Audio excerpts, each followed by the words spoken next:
Hello my dear brother and sisters, I am Ravishankar Mishra. मैं अपने इस वीडियो में आप सभी को जो एसपीओएम जो self paced online module set ए का एग्जाम होता है लॉ का, उसमें आपके एग्जाम में एग्जैक्ट क्या पूछा जा रहा है वो मैं बता रहा हूं। जो कि मेरे कुछ सोर्सेज से मैंने क्वेश्चन इकट्ठा किया है, जो लोग एग्जाम दे के आ रहे हैं उनसे मेरा बात होता है, तो हम जनरली पूछते हैं कि भाई क्या क्वेश्चन पूछा था, तो वो लोग बताते हैं कि हाँ ये आया था ये आया था। तो ऐसे करके मैंने अराउंड 100 क्वेश्चन के आसपास इकट्ठा किया है। ये मैं आपको इस वीडियो के थ्रू बताऊंगा, आपको बस अच्छे से सुनना है, क्योंकि क्वेश्चन क्या रहेगा और उसके 4 ऑप्शन में जो हम आपको आंसर बताएंगे वो एक ऑप्शन जरूर रहेगा। ठीक है, तो ये आप बस एक बार सुन लोगे तो आप एग्जाम देने से जस्ट पहले सुन लोगे, इस वीडियो को देख लोगे या सुन लोगे, तो उससे क्या होगा ना कि आपको एग्जाम हॉल के अंदर याद आ जाएगा। आपको टोटल जो 50 क्वेश्चन दिया जाएगा वो सारा ही क्वेश्चन 2 मार्क्स का रहेगा और आपको उसमें से 25 क्वेश्चन को करेक्ट करना रहेगा। तो अब जो 25 क्वेश्चन को करेक्ट करना है, उसमें जितना क्वेश्चन हम आपको बताएंगे उसमें चांसेस है कि कम से कम 15 क्वेश्चन तो इसमें से आपको फंसेगा ही। वो इसलिए क्योंकि टोटल इंस्टीट्यूट के पास 250 से 300 क्वेश्चन है अप्रॉक्स में, मेरे ख्याल से। ठीक है, अब उसी क्वेश्चन में, उसी 250 से 300 क्वेश्चन में इंस्टीट्यूट पिक करके 50 क्वेश्चन सभी को दे रहा है, ऑल ओवर इंडिया के स्टूडेंट को। तो ये जब तक एसपीओएम का एग्जाम होगा तब तक के लिए ये वैलिड रहेगा, ये जो हम वीडियो बना रहे हैं वो तब तक के लिए वैलिड रहेगा। ऐसे हम सेट ए और सेट बी यानी लॉ और कॉस्ट का इंपॉर्टेंट क्वेश्चन अगर कोई 100% सिलेबस पढ़ के जाना चाहे, 100% सिलेबस का इंपॉर्टेंट करके जाना चाहे, तो उसका वीडियो मैंने ऑलरेडी यूट्यूब पे डाल दिया है। ठीक है, लॉ का भी और कॉस्ट का भी दोनों यूट्यूब पे फ्री में डाल दिया है। मगर ये वीडियो उनके लिए है जिनके पास टाइम कम है और थोड़ा बहुत वो तुक्का मार के भी कर लेंगे और 15-20 क्वेश्चन उनका उस 50 क्वेश्चन में फंस भी जाए। ठीक है, उनके लिए है। तो आप इस वीडियो को अच्छे से देखो और इसमें हम जो बताएंगे वो आप अच्छे से सुन लेना। एग्जाम हॉल के अंदर अच्छे से वो सब क्वेश्चन को याद करना जो मैंने यहाँ पे बताया होगा, और आप एग्जाम के बाद आपका कितना मैच किया वो आप कमेंट में आफ्टर एग्जाम बताना। ये एक आपका मतलब उन बच्चों के लिए उपकार होगा जो आपके बाद वीडियो को देखेंगे, तो एटलीस्ट वो कमेंट जाके पढ़ेंगे, उनको लगेगा कि हाँ भाई मैच किया था, क्योंकि आफ्टर एग्जाम आप लोग फीडबैक दिए रहोगे। ठीक है, तो चलो हम आपको बताना शुरू करते हैं। ये मैंने लिख के रखा हुआ है, हम यहाँ से बताएंगे, हम स्क्रीन पे कुछ शो नहीं करेंगे, थोड़ा टाइम कॉन्स्टेंट की वजह से हम वो पीडीएफ में कुछ बना नहीं पाए, हम आपको यहाँ से बताएंगे। आपको प्लीज एंड प्लीज उसको अच्छे से सुनना है। चलिए, पहला क्वेश्चन ये है कि मान लो एबीसी लिमिटेड है और एक्सवाईजेड लिमिटेड है। आपको जो है ना सारा ही क्वेश्चन केस स्टडी के बेसिस पर दिया रहेगा। आप पूरा क्वेश्चन को केस स्टडी बेसिस पर पढ़ो और उसके बाद उसके ऊपर में 3 या 4 क्वेश्चन आपसे पूछा गया रहेगा। ठीक है, तो जो 3-4 क्वेश्चन आपसे पूछा गया रहेगा उसमें क्या क्या पूछा गया रहेगा वो हम आपको यहाँ पे वीडियो में बताएंगे। ठीक है, मान लो एबीसी लिमिटेड है और एक्सवाईजेड लिमिटेड है। एबीसी लिमिटेड एक्सवाईजेड लिमिटेड के साथ ट्रांजेक्शन कर रहा है। ठीक है, लेकिन एबीसी लिमिटेड का कहना है कि एक्सवाईजेड लिमिटेड मेरा कोई रिलेटिव नहीं है, और एक्सवाईजेड लिमिटेड भी बोल रहा है कि एबीसी लिमिटेड मेरा कोई रिलेटिव नहीं है। लेकिन अगर एबीसी लिमिटेड एक्सवाईजेड लिमिटेड के साथ ट्रांजेक्शन कर रहा है और एबीसी लिमिटेड का डायरेक्टर एक्सवाईजेड लिमिटेड का शेयर होल्ड कर रहा है, शेयर होल्ड कर रहा है, तो वो कितना शेयर होल्ड करेगा, तो एबीसी और एक्सवाईजेड को रिलेटेड पार्टी बोलेंगे। तो डायरेक्टर आपके एग्जाम में क्वेश्चन में दिया रहेगा कि 2% होल्ड कर रहा है, लेकिन प्रोविजन ये है कि मोर देन 2% होल्ड करेगा, तब एबीसी और एक्सवाईजेड जो है वो रिलेटेड पार्टी माना जाएगा। तो मेरे ख्याल से आपको याद हो गया कि आपके क्वेश्चन में आपका आंसर गलत कराने के लिए जानबूझ करके 2% दिया रहेगा, less than 2%, equal to 2%, not more than 2%, ऐसे करके दिया रहेगा, और एक जगह मोर देन 2% भी दिया रहेगा। तो जो मोर देन 2% रहेगा उसको टिक करना। ठीक है, पहला क्वेश्चन। दूसरा क्वेश्चन है कि जो देखो जितने भी कंपनी कॉन्ट्रैक्ट या अरेंजमेंट करती है ना, उसके लिए एमबीपी 4 नंबर रजिस्टर बनता है। ठीक है, तो ये क्वेश्चन नहीं पूछेगा कि एमबीपी 4 जो है वो किसके लिए है, रजिस्टर ऑफ कॉन्ट्रैक्ट के लिए है, किसके लिए। आपको बोलेगा कि रजिस्टर ऑफ कॉन्ट्रैक्ट या अरेंजमेंट करने के लिए जो रजिस्टर बनाया जाता है एमबीपी 4, वो सब कंपनी पर अप्लीकेबल है क्या? ये तो प्राइवेट कंपनी है, क्या प्राइवेट कंपनी पर भी अप्लीकेबल है? तो आप बोलना yes it is applicable on all companies. MBP 4 जितने भी कंपनीज हैं वो अगर किसी के साथ कॉन्ट्रैक्ट करते हैं कुछ भी या कुछ अरेंजमेंट करते हैं, अरेंजमेंट मतलब हुआ कि थोड़ा बहुत पार्शियली ट्रांजेक्शन हुआ, तो उसके लिए उनको एक रजिस्टर मेंटेन करना पड़ता है। ये सभी कंपनी को करना पड़ता है। ठीक है, चाहे वो बैंकिंग हो या इंश्योरेंस कंपनी हो या ऐसे लिस्टेड कंपनी, अनलिस्टेड कंपनी से भी हो, निधि कंपनी हो, कुछ भी हो। ठीक है, तो सबको मेंटेन करना पड़ता है। तो उस क्वेश्चन में प्राइवेट कंपनी रहेगा, तो आप बोलना it is mandatory for all the companies. तीसरा क्वेश्चन है कि अगर आप मशीन फॉरेन से परचेज करते हो गुड्स के प्रोडक्शन के लिए, तो ये आपका कैपिटल एक्सपेंडिचर है। ये आप याद रखना, एक क्वेश्चन रहेगा जिसमें बोलेगा मशीन आप परचेज किए गुड्स के प्रोडक्शन के लिए, और क्या ये रेवेन्यू एक्सपेंडिचर है, कैपिटल एक्सपेंडिचर? ये तो बच्चा वाला सवाल है। तो तीसरा क्वेश्चन ये था। चौथा क्वेश्चन है कि अगर आप अच्छे से समझो, एडवर्टीजमेंट इन फॉरेन। ठीक है, अगर आप फॉरेन में कोई एडवर्टीजमेंट के लिए कंट्रीब्यूशन दे रहे हो, ठीक है, तो मान लो फॉरेन में आप कोई अपना एड चलाना चाह रहे हो, उसके लिए आप कंट्रीब्यूट कर रहे हो, तो मैक्सिमम $10,000 तक ही आप कंट्रीब्यूट कर सकते हो फॉरेन में अपने किसी भी बिजनेस को प्रमोट करने के लिए। ठीक है, $10,000 से अगर ज्यादा आप करोगे तो आपको गवर्नमेंट ऑफ इंडिया या नहीं तो मिनिस्ट्री ऑफ फाइनेंस या नहीं तो डिपार्टमेंट ऑफ इकोनॉमिक अफेयर्स, इन तीनों में से किसी एक से आपको परमिशन लेना पड़ेगा। फॉरेन में एडवर्टीजमेंट के लिए अगर आप कंट्रीब्यूट करोगे तो मैक्सिमम $10,000 ही कर सकते हो, उससे ज्यादा करोगे तो गवर्नमेंट ऑफ इंडिया या मिनिस्ट्री ऑफ फाइनेंस या मिनिस्ट्री ऑफ इकोनॉमिक अफेयर्स से आपको परमिशन लेना पड़ेगा। ओके, मेरे ख्याल से आपको समझ में आ रहा होगा। रुको आगे बताता हूं आपको। तो चलिए, अब जो हमारा नेक्स्ट क्वेश्चन है वो है कि डोनेशन डोनेशन अगर आप फॉरेन से लोगे डोनेशन, ठीक है, तो आप मैक्सिमम $2.5 लाख तक ही ले सकते हो। और अगर आप फॉरेन में डोनेशन करोगे, डोनेट करोगे, तो आप फॉरेन में डोनेट क्यों कर रहे हो? क्योंकि आपका कोई अर्निंग होगा फॉरेन से, तो आपका जितना फॉरेन एक्सचेंज अर्निंग है उसका 1% या 50 लाख US डॉलर तक, ये इस दोनों में जो विच एवर इज लोअर आएगा ना, इतना ही तक आप मैक्सिमम डोनेट कर सकते हो। इससे ज्यादा करोगे तो आपको रिजर्व बैंक ऑफ इंडिया से परमिशन लेना पड़ेगा। ये बात आपको याद रखना है, ठीक है, याद रखना प्लीज। तो 1% ऑफ फॉरेन एक्सचेंज अर्निंग या 50 lakh US dollar, which ever is lower, तक ही आप डोनेट कर सकते हो फॉरेन में। अगर इससे ज्यादा करोगे तो रिजर्व बैंक ऑफ इंडिया से परमिशन लेना पड़ेगा। और अगर आप डोनेशन रिसीव कर रहे हो तो आप $2.5 लाख तक ही रिसीव कर सकते हो। ओके, आगे बोल रहा है कि कौन रेजोल्यूशन प्रोफेशनल बन सकता है, who can be appointed as a resolution professional. तो रेजोल्यूशन प्रोफेशनल में 4 ऑप्शन दिया रहेगा। एक ऑप्शन ऐसा रहेगा कि एक आदमी ऐसा है जिसका ब्रदर वहां पे उस कंपनी में काम कर रहा है, तो क्या वो रेजोल्यूशन प्रोफेशनल बन सकता है? तो बोलना यस, बन सकता है। उसका भाई काम कर रहा है, इसका ये मतलब नहीं है कि वो रेजोल्यूशन प्रोफेशनल नहीं बन सकता है, ठीक है। तो उसका भाई वहां का एम्प्लॉय है, फिर भी वो रेजोल्यूशन प्रोफेशनल बन सकता है। ब्रदर बोल के एक ऑप्शन होगा, ध्यान में रखना।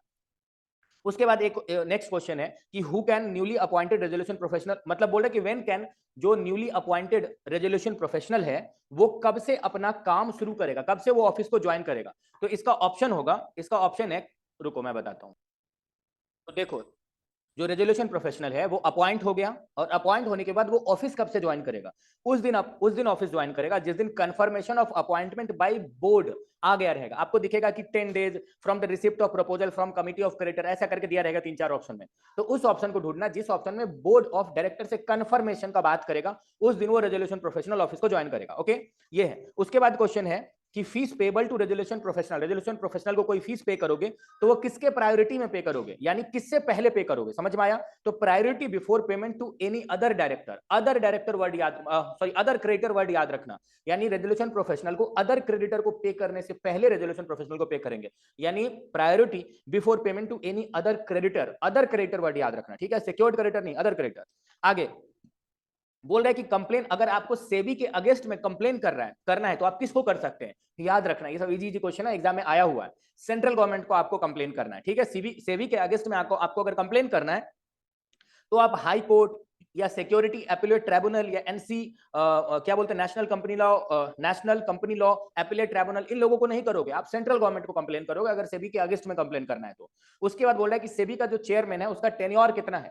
तो सेबी का चेयरमैन का टेन्योर है 5 ईयर्स, 5 साल वो सेबी का चेयरमैन वहां पर रह सकता है एज अ चेयरमैन, ठीक है। और अगर वो 5 साल के पहले ही कहीं कभी छोड़ के जाना चाहेगा तो वो 3 महीना पहले ही सेंट्रल गवर्नमेंट को इन राइटिंग, रिटन में इन्फॉर्म करके जाएगा, बता के जाएगा कि भाई हम जा रहे हैं, समझ गए। 5 साल वो रह सकता है सेबी का चेयरमैन अपने पद पे, और अगर उसके पहले वो जाना चाहेगा तो 3 महीना पहले सेंट्रल गवर्नमेंट को बताना पड़ेगा, ठीक है। और आगे बोल रहा है कि जो चेयरमैन है उसका मैक्सिमम एज कितना हो सकता है सेबी का चेयरमैन का? तो 65 ईयर का मैक्सिमम हो सकता है वो। सेबी के देखो, as per SEBI price manipulation करने पर क्या पेनल्टी है? तो पेनल्टी है 5 लाख से 25 करोड़ तक, ठीक है, और 3 times of amount of profit whichever is higher, समझ गए। पेनल्टी है 5 लाख से 25 करोड़ तक, या नहीं तो और है, एंड नहीं है, और है 3 टाइम्स, याद रखना है। क्वेश्चन में 5 टाइम्स भी दिया रहेगा तो आपको 3 टाइम्स टिक करना है, 3 times the amount of profit, ठीक है, विच एवर इज हायर। आगे आगे आगे बोल रहा है सीएफओ जो चीफ फाइनेंशियल ऑफिसर होता है, क्या उसके पास अकाउंटिंग नॉलेज होना चाहिए? हाँ, होना चाहिए। उसके बाद है कि सीएफओ को कौन अपॉइंट करता है? तो उसको बोर्ड ऑफ डायरेक्टर अपॉइंट करता है। उसके बाद है कि आईपीओ जो इनिशियल पब्लिक ऑफर है वो कितने दिन के लिए ओपन किया जाता है? तो मिनिमम 3 वर्किंग डेज से लेकर के 10 वर्किंग डेज तक, 3 वर्किंग डेज से लेकर के 10 वर्किंग डेज तक, 3 to 7 नहीं, 3 to 10 वर्किंग डेज। ओके, बोल रहा है आईपीओ अगर बुक बिल्डिंग के थ्रू करेंगे तो उसमें कितने दिन तक ओपन रहता है? तो उसमें भी 3 बिजनेस वर्किंग डेज से लेकर के 10 बिजनेस वर्किंग डेज तक, ठीक है। आगे बोल रहा है कि प्रमोटर का मिनिमम कंट्रीब्यूशन जो होता है उसका लॉक इन पीरियड कितना होता है? तो 18 मंथ होता है, 18 मंथ। आगे बढ़ते हैं। आगे बोल रहा है कि आईपीओ जो इनिशियल पब्लिक ऑफर है वो उसको डिस्पोज कितने मंथ में कर सकता है? तो इसके बारे में हम आपको थोड़ी देर के बाद बताएंगे इसी वीडियो में, ठीक है। आगे बढ़ते हैं। वो एक ऑप्शन में आपको 1 ईयर दिखेगा, उसको टिक करना है, लेकिन अभी मैं आपको थोड़ी देर बाद बताऊंगा, ठीक है। अब देखो, बोल रहा है लीड मैनेजर अपना रिपोर्ट जो है, 1 मिनट, बोल रहा है आईपीओ के पहले मॉनिटरिंग, देखो आईपीओ के पहले मॉनिटरिंग एजेंसी अपॉइंट करना पड़ता है, तो उसमें इशू साइज क्या रहेगा? इशू साइज उसमें रहेगा 10,000 लाख, 10,000 लाख, आपके ऑप्शन में 10,000 लाख दिया रहेगा, उसको टिक करना। एक्चुअली में 100 करोड़ है और 100 करोड़ को ही 10,000 लाख बोलते हैं, तो आप 10,000 लाख को टिक करना। जब मॉनिटरिंग एजेंसी को अपॉइंट करना है आईपीओ के पहले, तो उसमें 10,000 लाख को टिक करना। 10,000 लाख को ही 100 करोड़ बोलते हैं, ठीक है। आगे, लीड मैनेजर अपना रिपोर्ट जो है वो कितने दिन में सबमिट करेगा, ठीक है, अलोंग विथ ड्यू डिलिजेंस। तो लीड मैनेजर अपना रिपोर्ट जो है वो 7 डेज में कंप्लीट करेगा। अब 7 डेज वाला 2 ऑप्शन रहेगा क्वेश्चन में, तो पहला लाइन में आपको दिया रहेगा पार्ट ए और लास्ट वाला लाइन में दिया रहेगा फॉर्म एफ।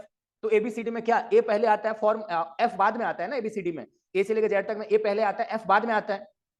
तो आप देखना ए पार्ट ए जहां लिखा रहेगा और बाद में फॉर्म एफ लिखा रहेगा, उसको टिक करना। ये नहीं कि एक और ऑप्शन में आपको फॉर्म एफ पहले दे दिया रहेगा और पार्ट ए बाद में दिया रहेगा, उसको टिक मत कर देना। एबीसीडी में ए पहले आता है और एफ बाद में आता है, और उस ऑप्शन में 7 डेज रहना चाहिए। 7 डेज पार्ट ए और फॉर्म एफ बाद में रहेगा, समझ गए, याद रखना। उसके बाद बोल रहा है कि प्रोपोर्शनल डायरेक्टर जो है, प्रोपोर्शनल डायरेक्टर 3 साल के लिए अपॉइंट होता है, ठीक है, 3 साल के लिए अपॉइंट होता है, ये याद रखना। एक बार में वो 3 साल के लिए अपॉइंट होता है और कूलिंग पीरियड भी 3 साल का ही रहता है उस पर। उसके बाद रिमूवल ऑफ डायरेक्टर, अगर किसी डायरेक्टर को समय से पहले रिमूव कर रहे हो तो आप स्पेशल नोटिस उस डायरेक्टर को दे करके रिमूव कर सकते हो। अब ये आपका मतलब कौन, शेयर होल्डर लोग कंपनी के बोर्ड ऑफ डायरेक्टर को बोलेगा कि इस डायरेक्टर को हटाना है, तो वो शेयर होल्डर का जो कैपेसिटी है वो 1% ऑफ टोटल वोटिंग पावर या 5 lakh paid up share capital, इस दोनों में कोई भी अगर रहा, 1% ऑफ टोटल वोटिंग पावर या 5 lakh paid up share capital, दोनों में कोई भी रहा, तो कंपनी के बोर्ड ऑफ डायरेक्टर को बोल सकते हैं कि इस डायरेक्टर को हटाइए। तो वो कंपनी का डायरेक्टर क्या करेगा ना, उस जो बोर्ड ऑफ डायरेक्टर है वो उस कंसर्न डायरेक्टर जिसको हटाया जा रहा है सिर्फ उसी को स्पेशल नोटिस भेजेगा। आपको क्वेश्चन पूछा गया रहेगा कि स्पेशल नोटिस शेयर होल्डर से मिलने के बाद कि किसी डायरेक्टर को हटाना है, तो वो नोटिस सभी डायरेक्टर को भेज देंगे या उसी डायरेक्टर को भेजेंगे जिसको हटाया जा रहा है। तो आपको टिक करना है उस ऑप्शन को, जिस डायरेक्टर को हटाया जा रहा है उस डायरेक्टर के ऑप्शन में आपको टिक करना है कि नहीं, कंसर्न डायरेक्टर जिसको हटाया जा रहा है उसको ही सिर्फ वो स्पेशल नोटिस का लेटर भेजेंगे, याद रखना।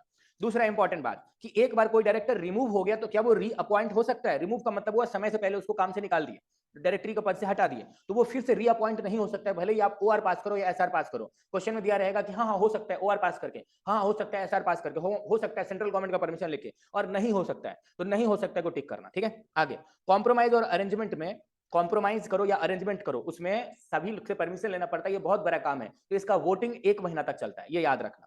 What is the period provided, बोल रहा है कि देखो what is the period provided for ascertaining the existence of default by the adjudicating authority. Adjudicating authority के द्वारा डिफॉल्ट को असर्टेन करने के लिए कितना पीरियड प्रोवाइड किया जाता है, तो 14 दिन, 14 डेज प्रोवाइड किया जाता है, 14 डेज। आगे बोल रहा है कि सीआईआरपी जो कॉर्पोरेट इंसॉल्वेंसी रेजोल्यूशन प्रोफेशनल है वो कमेंस हो जाता है by adjudicating authority from the date, मतलब एडजुडिकेटिंग अथॉरिटी सीआईआरपी कब से कमेंस करेगा, तो date of application to adjudicating authority. Adjudicating authority को जिस दिन एप्लीकेशन मिलेगा उस दिन से शुरू करेगा। आपको 4 ऑप्शन दिया रहेगा, उसमें जिस दिन एडजुडिकेटिंग अथॉरिटी को एप्लीकेशन मिल रहा है वो उस दिन से शुरू करेगा, उस ऑप्शन को टिक करना। आगे, क्या एक फॉरेन सिटीजन जो इंडिया में सेटल हो चुका है, वो इंडिया में बिजनेस कर रहा है, पहले फॉरेन में रह रहा था, अब इंडिया में सेटल हो चुका है, तो वो इंडिया में भी बिजनेस कर रहा है, वो इंडिया के बिजनेस के पैसा से फॉरेन में अपना एसेट्स बना सकता है, एसेट्स में लगा सकता है, तो हाँ लगा सकता है, विदाउट अप्रूवल फ्रॉम आरबीआई को टिक करना। आपको 4 ऑप्शन में एक ऑप्शन दिखेगा कि हाँ लगा सकता है विदाउट अप्रूवल ऑफ आरबीआई, तो उसको टिक करना। आगे, डोनेशन इन काइंड, अगर आप फॉरेन में किसी को देखो मेरा बात सुनो, आपको जो है ना डोनेशन मिल रहा है, ठीक है, कॉन्ट्रीब्यूशन मिल रहा है, तो अगर आपको 1 लाख रुपया तक डोनेशन मिलेगा ना तो वो आर्टिकल के डेफिनेशन में नहीं काउंट किया जाएगा। मतलब कोई आर्टिकल आपको मिल रहा है तो 1 लाख रुपया तक का जो अगर काइंड में डोनेशन मिलेगा, सामान में, पैसा नहीं, रुपया नहीं, पैसा में, अगर आपको कुछ आपको अगर कोई सामान में डोनेशन मिल रहा है, डोनेशन इन काइंड में है और उसका वैल्यू रुपीज में 1 लाख रुपया तक है, तो उसको आर्टिकल में काउंट नहीं किया जाएगा। आर्टिकल मतलब सामान में काउंट नहीं किया जाएगा। 1 लाख से ज्यादा वैल्यू का अगर डोनेशन आपको मिला तब वो आर्टिकल के डेफिनेशन में आएगा। तो आपको ऑप्शन में दिखेगा कि डोनेशन 1 लाख रुपए तक जो है आर्टिकल में नहीं आता है, वो टिक करना। Vote to adoption of the compromise, मतलब वो ने बोला ना कॉम्प्रोमाइज और अरेंजमेंट का वोटिंग बहुत लंबा काम है, ये तो 1 महीना चलता है, मैंने बताया। कॉम्प्रोमाइज और अरेंजमेंट के, मान लो कि कोई कंपनी दूसरे कंपनी से कॉम्प्रोमाइज कर रहा है या कुछ अरेंजमेंट कर रहा है, तो उसके ऑब्जेक्शन में, उसके सपोर्ट में तो सारे शेयर होल्डर खड़े हो जाते हैं 90%। लेकिन अगर किसी शेयर होल्डर को उस कॉम्प्रोमाइज को नहीं होने देना है, यानी ऑब्जेक्शन में खड़ा होना है, तो वो 10% या उससे ज्यादा शेयर होल्डिंग का होना चाहिए, और अगर डेप्ट है तो डेप्ट का 5% होना चाहिए। शेयर होल्डिंग का 10% या उससे ज्यादा हुआ तो चलेगा, वो ऑब्जेक्शन कर सकता है उस कॉम्प्रोमाइज और अरेंजमेंट का। और अगर डेप्ट है, आउटस्टैंडिंग डेप्ट है, यानी क्रेडिटर लोग हैं, तो टोटल क्रेडिटर के वैल्यू का, आउटस्टैंडिंग डेप्ट का 5% या उससे ज्यादा हुआ तभी उसके ऑब्जेक्शन को कंसीडर किया जाएगा। आगे, ईसीबी आपको पता ही होगा, ईसीबी के थ्रू हम लोग लोन लेते हैं, ठीक है। क्या बोलते हैं, रुको एक सेकंड रुको, एक जन का मैसेज आया है कि कब तक वीडियो मिल जाएगा। भाई बहुत जल्दी ही मिल जाएगा, ट्राई करते हैं जल्दी से जल्दी देने के लिए। तो चलो मैं, अच्छा हम लोग कहाँ पे थे, हम लोग ईसीपी पे थे। तो एक्चुअली में ईसीबी का मतलब होता है एक्सटर्नल कॉमर्शियल बोरोइंग, ठीक है। तो ईसीबी के थ्रू आप लोन ले रहे हो, ईसीबी के लोन के अमाउंट को आईएनआर में, यानी ईसीबी के थ्रू आपने लोन लिया, एक्सटर्नल कॉमर्शियल बोरोइंग, फॉरेन से आपने बिजनेस करने के लिए लोन लिया। तो उस लोन को लेने के बाद क्या आप उसको वर्किंग कैपिटल में लगा सकते हो, वर्किंग कैपिटल में कन्वर्ट कर सकते हो? तो हाँ कर सकते हो। Minimum average maturity period 10 year है, आपको minimum average maturity period 10 year में टिक करना, ये याद रखना। उसके बाद आप ईसीबी के थ्रू लोन लिए, तो ईसीबी के थ्रू लोन लेकर के आप उस लोन के अमाउंट को, क्या जब रुपया में किसी बैंक से लोन लिए थे इंडिया में किसी बैंक में, उसको चुकाने के लिए ईसीबी से लोन ले सकते हो? तो हाँ ले सकते हो, ये परमिसेबल है। आगे, change of currency of foreign currency ECB into INR can be exchange. देखो बोल रहा है कि अगर आप ईसीबी से लिया हुआ लोन को रुपया में कन्वर्ट करना चाहते हो तो किस रेट पे करोगे? तो डेट ऑफ अग्रीमेंट जिस दिन हुआ था ईसीबी के लोन लेने का, उस दिन जो रेट था उस रेट पर आप रुपया को कन्वर्ट, उस रेट पर आप ईसीबी को रुपया में कन्वर्ट करोगे, याद रखना। Date of agreement between parties concern for such changes, याद रखना भाई साहब, ये है डेट ऑफ अग्रीमेंट में टिक करना। आगे, ईसीबी इन फॉरेन करेंसी, देखो अगर फॉरेन करेंसी में आपने ईसीबी लिया, क्या उसको रियल एस्टेट में लगा सकते हो? सिर्फ ये याद रखना, ये नॉट परमिटेड है, ठीक है, ये प्रोहिबिटेड है, नॉट अलाउड है। आप ईसीबी के थ्रू लोन लेकर के इंडिया में रियल एस्टेट में नहीं लगा सकते, ये नॉट परमिटेड है, ये याद रखना, ठीक है। अब आते हैं वेरी वेरी वेरी इंपॉर्टेंट चीज, सारा ही इंपॉर्टेंट है क्योंकि सब एग्जाम में आया हुआ। अब है कि निधि कंपनी अपने मेंबर से मैक्सिमम डिपॉजिट कितना ले सकती है? तो 20 time of its net owned fund. Nidhi company का जितना नेट ओन्ड फंड है उसका 20 टाइम्स तक ही निधि कंपनी जो है अपने मेंबर से डिपॉजिट ले सकती है। आगे, निधि कंपनी लोन जो है वो मैक्सिमम कितना दे सकती है? तो अगर निधि कंपनी का डिपॉजिट जो है वो 2 करोड़ है, 2 करोड़ तक है, तो वो लोन 2 लाख दे सकती है। अगर निधि कंपनी का डिपॉजिट जो है वो 2 करोड़ से ज्यादा है लेकिन 20 करोड़ से कम है, तो वो लोन 7.5 लाख दे सकती है। अगर निधि कंपनी का डिपॉजिट जो है वो 20 करोड़ से ज्यादा है मगर 50 करोड़ से कम है, तो वो लोन दे सकती है 12 लाख। और अगर निधि कंपनी का लोन का अमाउंट जो है, सॉरी डिपॉजिट का अमाउंट जो है वो 50 करोड़ से ज्यादा है, तो वो लोन दे सकती है 15 लाख। अब आप बोलोगे आप इतना बड़ा रामायण क्यों बोल दिए? आपके एग्जाम में रहेगा कि उसका जो डिपॉजिट है ना वो 1.5 करोड़ है, उसका डिपॉजिट 1.5 करोड़ है, तो वो कितना लोन दे सकती है? तो 2 करोड़ से कम है ना 1.5, 2 करोड़ तक अगर डिपॉजिट रहेगा तो 2 लाख ही वो लोन दे सकती है। तो उस कंडीशन में आप 2 लाख पे टिक करना, ये है आपके एग्जाम का क्वेश्चन, ठीक है। कि 1.5 करोड़ उसका डिपॉजिट है तो कितना लोन दे सकती है? 2 करोड़, 2 करोड़ में टिक करना। निधि कंपनी, मान लो निधि कंपनी का कोई शेयर खरीदा है, ठीक है, निधि कंपनी का कोई शेयर खरीदा है और वो 2 आदमी के नाम पर है, ठीक है, ज्वाइंट शेयर होल्डर है निधि कंपनी के अंदर, ठीक है। तो निधि कंपनी किसको लोन देगी? तो उस ज्वाइंट शेयर होल्डर में जिसका नाम पहले लिखा हुआ है register of member of Nidhi company में, दोनों का नाम लिखा होगा, ठीक है, जो दो एक ही शेयर का 2 आदमी मालिक है, उसमें जिसका नाम पहले लिखा हुआ है ना, निधि कंपनी सिर्फ उसी को लोन देगी। याद रखना, आपको टिक करना है name appear first in the register of member, उसको देगी, ठीक है। Nidhi company tenure for deposit accept करती है, निधि कंपनी जो डिपॉजिट एक्सेप्ट करती है वो रेकरिंग डिपॉजिट, क्योंकि रेकरिंग है ना, ठीक है, उसमें कभी निकाल भी सकते हैं कभी डाल भी सकते हैं, तो उसका जो टेन्योर है वो 12 महीना से 60 महीना तक है।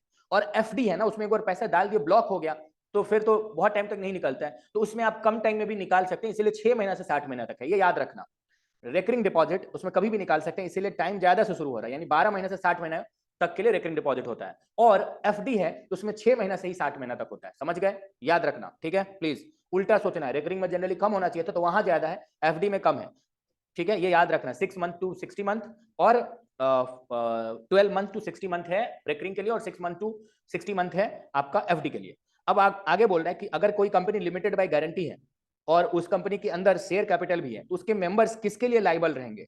तो उसके मेंबर लाइबल रहेंगे, जितना अनपेड पोर्शन है उसके लिए वो लाइबल रहेंगे, और कोई गारंटी अमाउंट है तो वो उनको वो भी पे करना पड़ेगा। आगे आपको बोल रहे हैं कि प्रॉफिट में जो है ना, जब आप कैपिटल, जब आप ये निकालोगे कि कितना क्या बोलते हैं, कितना इफेक्टिव कैपिटल है, ठीक है, तो उसमें आप प्रॉफिट में रिवैल्यूएशन प्रॉफिट नहीं लोगे, ठीक है, लेकिन आप अगर कुछ profit on sale of capital assets हुआ है वो लोगे, रिवैल्यूएशन प्रॉफिट नहीं लोगे, लेकिन profit on sale of fix assets या कैपिटल एसेट्स वो आएगा, ये याद रखना है आपको, ठीक है।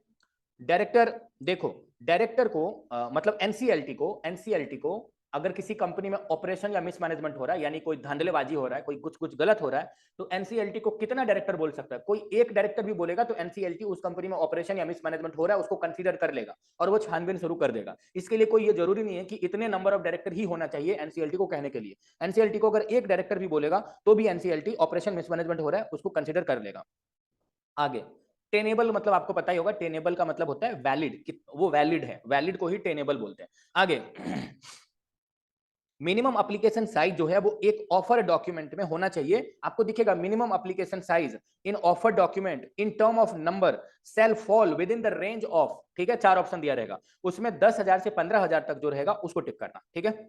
आगे आगे आपको बताते हैं, बोल रहा है कि जब जब किसी कंपनी का लिक्विडेशन ऑर्डर जो है वो एनसीएलटी से मिल गया रहता है, ठीक है, लिक्विडेटर को, तो लिक्विडेटर जो है वो आरओसी को बता देता है। तो आरओसी क्या करता है? तो जब एक बार लिक्विडेशन का ऑर्डर आता है और लिक्विडेटर को पता चल जाता है तो वो बताता है आरओसी को। तो आरओसी क्या करता है? आरओसी उसका रजिस्टर में और अपने ऑफिशियल गैजेट दोनों पे पब्लिश कर देता है, समझ गए? तो जब लिक्विडेशन का पहली बार ऑर्डर आएगा तो आपको ऑप्शन में टिक करना है ऑफिशियल गैजेट बोल के दिखेगा कि रजिस्टर में मेंटेन करता है और ऑफिशियल गैजेट पे बोल देता है कि इस कंपनी का लिक्विडेशन हो रहा है, ठीक है। और अगर वो कंपनी का लिक्विडेशन कंप्लीट हो गया, अब वो कंपनी को डिसॉल्व किया जाएगा, तो उस केस में जब आरओसी को बताया जाता है तो आरओसी सिर्फ रजिस्टर में उसका नाम को काट देता है, हटा देता है, यानी रजिस्टर में मेंटेन करता है। तो वहां रजिस्टर एंड मिनट बुक वहां अटैच कर देता है। तो जब डिसॉल्यूशन कंपनी का होता है तो उस केस में आरओसी को बताओगे तो वो वहां मिनट बुक अटैच करके बता देता है कि अब यहाँ पे कंपनी का डिसॉल्यूशन हो गया। लेकिन जब लिक्विडेशन के टाइम में, क्योंकि लिक्विडेशन पहले होता है डिसॉल्यूशन बाद में होता है, तो लिक्विडेशन के टाइम में जब आरओसी को बताओगे तो उस कंडीशन में जब आरओसी को पता चलेगा कि भाई इस कंपनी का लिक्विडेशन हो रहा है तो वो ऑफिशियल गैजेट वाला ऑप्शन आपको एक दिखेगा, उसमें टिक करना प्लीज मेरे भाइयों एवं बहनों। आगे बढ़ते हैं। नेक्स्ट क्वेश्चन क्या है? नेक्स्ट क्वेश्चन है कि अगर किसी शेयर होल्डर का बचा हुआ कॉल का पैसा है तो वो एनसीएलटी उससे मंगवा सकता है, ठीक है। अगर किसी कंपनी में बाकी फंड्स को पे करने के लिए, वो लिक्विडेट हो रहा है और सभी फंड को पे करने के लिए इनसफिशिएंट फंड है, तो एनसीएलटी ये बोल सकता है कि भाई पहले तुम कोई चार्जेस या expense incurred in winding up, यानी वाइंडिंग अप करने के लिए जो बेचारा आया है लिक्विडेटर, उसको पहले पे करके खत्म करो, बाद में किसी और को मिले ना मिले, वो एनसीएलटी बोल सकती है, ठीक है, एनसीएलटी, क्योंकि एनसीएलटी ही वाइंडिंग अप कराती है। आगे, डायरेक्टर को अगर शेयर होल्डर के द्वारा, अच्छे से सुनो, अगर डायरेक्टर को शेयर होल्डर के द्वारा रिमूव करवाया जाएगा तो वो ओआर पास करके भी पॉसिबल है, ठीक है। बस वो डायरेक्टर जो है ना वो अपॉइंटेड बाय एनसीएलटी नहीं होना चाहिए और वो डायरेक्टर प्रोपोर्शनल डायरेक्टर नहीं होना चाहिए, समझ गए? तो उस केस में शेयर होल्डर उस डायरेक्टर को ओआर पास करके भी रिमूव करवा सकता है। आगे आगे बोल रहा है कि रजिस्टर्ड वैल्यूअर को अगर अथॉरिटी दिया जाता है सर्टिफिकेट ऑफ रजिस्ट्रेशन का तो वो 60 डेज में दिया जाता है। जब कोई रजिस्टर्ड वैल्यूअर किसी का रजिस्टर्ड वैल्यूअर बनना चाहता है तो वो अप्लाई करेगा तो उसके 60 दिन के अंदर उसको जो है ना वो रजिस्टर्ड वैल्यूअर का अथॉरिटी दिया जाता है 60 डेज में। और रजिस्टर्ड वैल्यूअर को एक ऑडिट कमिटी अपॉइंट करता है, समझ गए, किसी कंपनी का रजिस्टर्ड वैल्यूअर को। और ऑडिट कमिटी नहीं है तब बोर्ड ऑफ डायरेक्टर अपॉइंट करता है, ये याद रखना, ओके। आगे, अब मान लो कि मिस्टर सत्येंद्र है, ठीक है, उनका डेथ हो गया, ठीक है। तो अब उनका दो बेटा है, मिस्टर राहुल और मिस्टर क्या नाम है, रौनक, ठीक है। तो क्या राहुल और रौनक जो अब उस शेयर का मालिक हो जाएगा अपने पापा का शेयर का, और अभी वो कंपनी वाइंडिंग अप हो रहा है, तो क्या राहुल और रौनक दोनों वाइंडिंग अप पे वोट दे सकता है? तो आप बोलोगे हाँ हाँ दे सकता है, क्योंकि अभी प्रेजेंट में वही शेयर होल्डर है। ये नहीं कि इतना साल वेट करेगा उतना साल नहीं, वो भी वोट दे सकता है वाइंडिंग अप में, उसका कंसेंट लिया जाएगा तो वो भी वोट दे सकता है, ठीक है। आगे बोल रहा है फॉरेन कंट्रीब्यूशन, अच्छे से सुनो, ये क्वेश्चन रहेगा ही रहेगा, मतलब ऐसे तो बहुत सारे क्वेश्चन, सारे ही क्वेश्चन एग्जाम में आया हुआ क्वेश्चन है। तो देखो क्या होता है ना कि फॉरेन कंट्रीब्यूशन, जब आपको फॉरेन से कोई कंट्रीब्यूशन मिलता है तो उसका एक ही अकाउंट है जिसमें आपको रिसीव करना है, वो है स्टेट बैंक ऑफ इंडिया, जो दिल्ली से मेंटेन होता है। आपको उसमें अकाउंट खुलवा लेना पड़ेगा और उसमें फॉरेन कंट्रीब्यूशन रिसीव करोगे, ठीक है। तो यही है, तो आपको क्वेश्चन में दिया रहेगा कि क्या फॉरेन कंट्रीब्यूशन जो रिसीव होगा उसको पहले स्टेट बैंक ऑफ इंडिया यानी एसबीआई में ले लेंगे और उसके बाद उसमें से 10 लाख रुपए निकाल करके किसी दूसरे बैंक, जो मेरा इंडिया में कनाडा बैंक है, सीबी मतलब कनाडा बैंक है, वहां ट्रांसफर कर सकते हैं? तो आप बोलोगे हाँ कर सकते हैं, अप्लाई वैलिड है। एक बार एसबीआई में ले लिया और उसके बाद किसी भी बैंक में 10 लाख रुपया या 15 लाख जितना भी करना हो, वो आपका क्या बोलते हैं, वो कॉन्ट्रावेंशन नहीं माना जाएगा, मतलब वो लॉ का उल्लंघन कर रहा है ये नहीं माना जाएगा। एक बार एसबीआई में लो और उसके बाद जहां तुमको लेके जाना है, जिस किसी भी अकाउंट में ट्रांसफर करना कर लो, लेकिन पहली बार फॉरेन कंट्रीब्यूशन तुमको एसबीआई का जो मेंटेन है फॉरेन कंट्रीब्यूशन का अकाउंट, उसी में लेना पड़ेगा, समझ गए? तो ये याद रखना। तो उसके बाद किसी भी बैंक में ले सकते हो। उसके बाद है कि जो चैरिटेबल ट्रस्ट है उनको सर्टिफिकेट दिया जाता है चैरिटेबल ट्रस्ट को सर्टिफिकेट दिया जाता है कि इतने दिन के लिए आप चैरिटेबल ट्रस्ट हैं, वो सर्टिफिकेट 3 साल के लिए वैलिड रहता है। तो आपको डेट दिया रहेगा कि इस डेट को उसको दिया गया, तो ये वैलिड कब तक रहेगा, तो उस जिस डेट को दिया गया ना उसमें 3 साल ऐड कर देना, ठीक है। और 3 साल जो ऐड करना ना, तो उसमें एक दिन घटा के सोचना, जैसे अगर ईयर स्टार्ट होगा 1 अप्रैल से, तो ईयर एंड होगा 31 मार्च को, ये नहीं कि 1 अप्रैल को एंड होगा, एक दिन घटा के सोचना। 3 साल के लिए वो वैलिड रहता है। जो 3 साल बाद वाला डेट रहेगा वो उसका एक्सपायरी डेट रहेगा, उसमें टिक कर देना। सीडीआर का मतलब कॉर्पोरेट डेब्ट रिस्ट्रक्चरिंग जो है स्कीम का ऑब्जेक्शन करने के लिए, अगर किसी को कॉर्पोरेट डेब्ट रिस्ट्रक्चरिंग का ऑब्जेक्शन करना है, तो ऑब्जेक्शन करने वाला 10% होना चाहिए, ये रूल है। अच्छे से सुनो मेरे भाई, प्यारे भाइयों एवं बहनों, देवियों और सज्जनों, हम एक और इंपॉर्टेंट बात आपको बताना चाहते हैं कि हम लोग इंपॉर्टेंट क्वेश्चन भी प्रोवाइड करते हैं, सीए फाउंडेशन, इंटर और फाइनल सभी का गारंटीड मैचिंग वाला। किसी सब्जेक्ट में 100%, किसी में 90%, किसी में 80% मैच करता है। जो भी क्वेश्चन रहता है वो इंस्टीट्यूट का आरटीपी, इंस्टीट्यूट का स्टडी मटेरियल से हम लोग बताते हैं, ठीक है। तो आपसे ये रिक्वेस्ट है कि आप उसमें कुछ सब्जेक्ट हम लोग का फ्री में है जो यूट्यूब चैनल पे हम लोग डालते हैं, आप उसको देख करके उसका आनंद उठाइए, उससे आप अपना एग्रीगेट मार्क्स ज्यादा करिए। और जो चार्जेबल सब्जेक्ट है वो इंटर में 500-600 करके हैं आप, या किसी का 700 भी है, तो आप वो वाला सब्जेक्ट जो है वो इंटर का परचेज कर सकते हो। सारा सब्जेक्ट गारंटीड मैचिंग वाला है कि हम जो क्वेश्चन बताएंगे आपको वही करके जाना है, और एग्जाम में उसमें से मिनिमम 60% मैच होने का गारंटी है, मैक्सिमम 90%, 80%, 100% इतना करता है, समझ गए। तो आप इसके लिए सीए फाइनल का सभी सब्जेक्ट, इंटर का सारा सब्जेक्ट, फाउंडेशन का 2 सब्जेक्ट जो डिस्क्रिप्टिव है, जो रिटेन है, एमसीक्यू वाला नहीं, अकाउंट्स और लॉ का देते हैं, और सभी लेवल में 1-1, 2-2 सब्जेक्ट फ्री में है। तो फ्री वाला सब्जेक्ट यूज करके आप जो चार्जेबल है उसका आप जो है ना एक आइडिया लगा सकते हैं। अभी आप ये एसपीओ देख रहे हैं, इसका मतलब आप सीए फाइनल में है, तो सीए फाइनल में हम लोग सभी पेपर का इंपॉर्टेंट देते हैं। और अभी लास्ट अटेम्प्ट में एएफएम में 100% मैच किया था, सभी सब्जेक्ट में 80% से ज्यादा, मगर एएफएम में 100% मैच किया था। तो आप उसके लिए डिस्क्रिप्शन में गिवन व्हाट्सएप नंबर पे मेरे को कांटेक्ट कर सकते हैं, व्हाट्सएप पे मैसेज करेंगे, या आपको मेरे से बात करना है तो आप अपना एक बड़ा भाई समझ के मेरे से बात भी कर सकते हैं कि आपको कोई एडवाइस का जरूरत है, या कैसे पढ़ाई करें कैसे नहीं करें, किसी सम्स में समझने में दिक्कत है, या एसपीओ कैसे अच्छे से करें और बेटर से करें, किसी भी मैटर पे बात करना है, या इंपॉर्टेंट का क्या वैल्यू है, क्या है इंपॉर्टेंट का प्रोसेस, कितना मैच करता है कितना नहीं, किसी भी तरह का, तो आप मेरे को डिस्क्रिप्शन में व्हाट्सएप नंबर पे, या तो व्हाट्सएप या तो कॉल, दोनों पे हम अवेलेबल हैं, आप मुझे कॉल कर सकते हो 24 आवर कभी भी, ठीक है। चलिए हम आगे बढ़ते हैं, आपको आगे बताते हैं।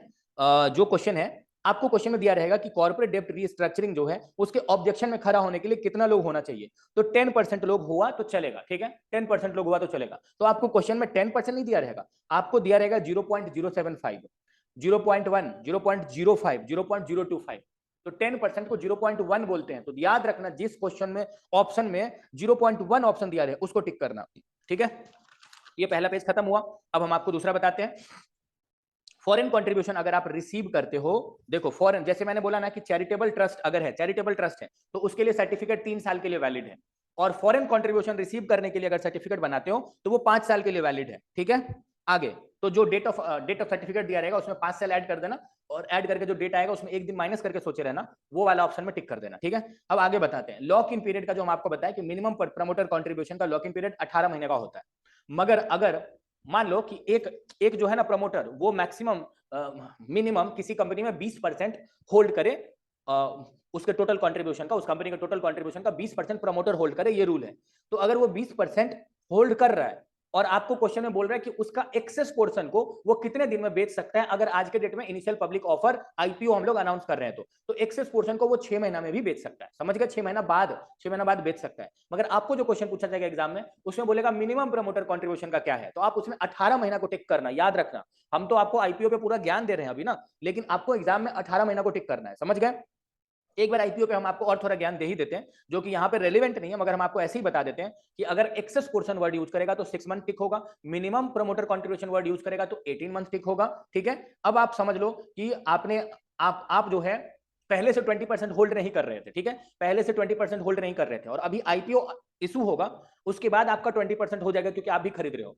तब क्या है ना कि तब आप 3 साल तक बेच नहीं सकते, तब आप 3 साल तक होल्डिंग पीरियड है। और अगर आप पहले से 20% होल्ड कर रहे थे, देखो 3 साल तक होल्डिंग पीरियड कब है, पहले से आप 20% होल्ड नहीं कर रहे थे, अभी आईपीओ अनाउंस हुआ है, आप उसमें खरीदोगे तो आप 20% या उससे ज्यादा हो जाओगे, ठीक है। और उस आईपीओ का लिया हुआ पैसा का मेजोरिटी पोर्शन आप कैपिटल एक्सपेंडिचर में लगाने वाले हो, तब आपके कंट्रीब्यूशन को 3 साल तक के लिए होल्ड कर दिया जाएगा, आप बेच नहीं सकते हो, ठीक है। ये पहला रूल है। और मान लो आप पहले से 20% से ज्यादा होल्ड कर रहे थे और अभी आईपीओ से पैसा कलेक्ट कर रहे हो, तो उस केस में क्या होगा, कि अगर आप उसका मेजोरिटी पोर्शन कैपिटल एक्सपेंडिचर में लगाने वाले हो तो आप 1 साल तक आपके ऊपर ये लग जाएगा, लॉक लग जाएगा, 1 साल के बाद आप बेच सकते हो। समझ गए? ये टोटल रूल है आपके एग्जाम के लिए। 18 मंथ है minimum contribution, minimum promoter contribution 18 month में टिक करना, याद रखना। और दूसरा, आपको एक और ऑप्शन उसी क्वेश्चन में दिखेगा, एक और क्वेश्चन जो पूछा गया रहेगा उसी केस स्टडी में, कि वो कब डिस्पोज कर सकता है। वो 10% शायद बेच रहा था, तो वो कब डिस्पोज कर सकता है। ये सब क्वेश्चन मेरे जान पहचान में जो एग्जाम दिए उनसे मेरे को पता चला है, ठीक है। तो वो कब डिस्पोज कर सकता है, तो उसमें 1 ईयर वाला एक ऑप्शन होगा, 1 ईयर बाद वो डिस्पोज कर सकता है, उस ऑप्शन को टिक करना भाई, ये याद रखो। आगे बढ़ते हैं। सर्कुलर रेजोल्यूशन का कोरम कितना होता है, तो 1/3 of total number of director. अब मान लो आपको दिया रहेगा क्वेश्चन में कि 9 डायरेक्टर है, अब उस 9 डायरेक्टर में 3 डायरेक्टर फॉरेन में अभी घूमने गया, या फॉरेन में रह रहा है, या फॉरेन का डायरेक्टर है, तो कौन फॉरेन में है वो उससे मतलब नहीं है। टोटल नंबर ऑफ डायरेक्टर का 1/3 डायरेक्टर सर्कुलर रेजोल्यूशन में प्रेजेंट होना चाहिए कोरम में, उसका 9 का 1/3 3 डायरेक्टर होना चाहिए, ये याद रखना। आगे बढ़ते हैं। बोल रहा है कि अगर कोई मीटिंग हो रहा है और किसी डायरेक्टर को जो है वो मीटिंग का नोटिस ही नहीं भेजा गया, ठीक है, तो इसमें जो ऑफिसर इन डिफॉल्ट पकड़ा जाएगा, ये एग्जाम का आया हुआ क्वेश्चन सारा ही है, अच्छे से सुनो। जो ऑफिसर इन डिफॉल्ट पकड़ा जाएगा ना, ऑफिसर इन डिफॉल्ट जो पकड़ा जाएगा उसको 25,000 तक का पेनल्टी भरना पड़ेगा, ठीक है। आप कोई दूसरा ऑप्शन टिक मत कर देना कि कंपनी को 25,000 देना पड़ेगा, वो टिक मत करना।